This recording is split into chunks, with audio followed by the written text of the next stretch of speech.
৪৩তম BCS পরীক্ষায় উত্তীর্ণদের ১৬৮ জনের নাম বাদ দিয়ে নতুন গেজেট প্রকাশের ঘটনা নিয়ে তোলপাড় শুরু হয়েছে। সচিবালয়ের সামনে অবস্থান নিয়ে প্রতিবাদ করেছেন বাদ পড়া চাকরি প্রার্থীরা। সেই সাথে প্রজ্ঞাপনে আবারও অন্তর্ভুক্তির দাবি জানিয়েছেন তারা।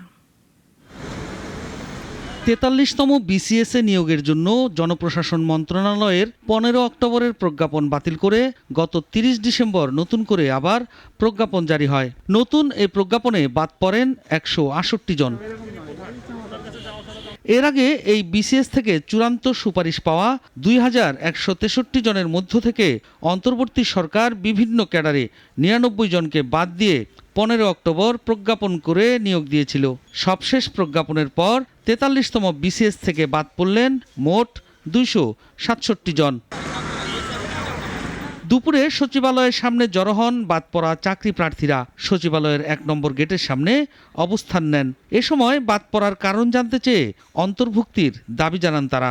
এখন আমরা এখানে আসছি এটাই জানতে আসছি যে কি ব্যাকগ্রাউন্ডে আমাদের আসলে বাদ দেওয়া হলো। আজকে আমাদের জানতে চাওয়া যে আমাদের কিসের বেসিসে এই ২২২ জনকে নতুনভাবে বাদ দেওয়া হলো, এবং আমাদের দাবি হচ্ছে যেন আমরা এই ১৫ তারিখে ১৫ জানুয়ারি আমরা যেন সবার সাথে আমরা যোগদান করতে পারি। তৃতীয় দফা পুনর্তদন্তের পর কেন আমাদের নামটা অন্তর্ভুক্ত হলো না গেজেটে, এই বিষয় নিয়ে আমরা অত্যন্ত হতাশ। তারা আসবে, তাদের সাথে আমরা কথা বলে আমরা সবাই মিলে ঠিক করব যে আমাদের পরবর্তী পদক্ষেপটা কি হবে। আমাদের সহকর্মী যাদের গেজেট প্রকাশিত হয়েছে তাদের যোগদান রয়েছে ১৫ই জানুয়ারি।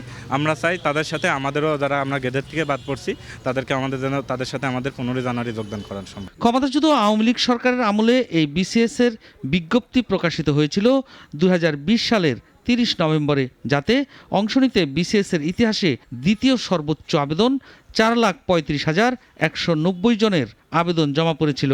আর পরীক্ষায় মোট ৩,২১,৬৫০ জন প্রার্থী অংশ নেন। সাইফুল শাহিন, নাগরিক, Dhaka. Double million offer Walton fridge কিনে পেতে পারেন ২০ লক্ষ টাকা, রয়েছে কোটি কোটি টাকার নিশ্চিত উপহার।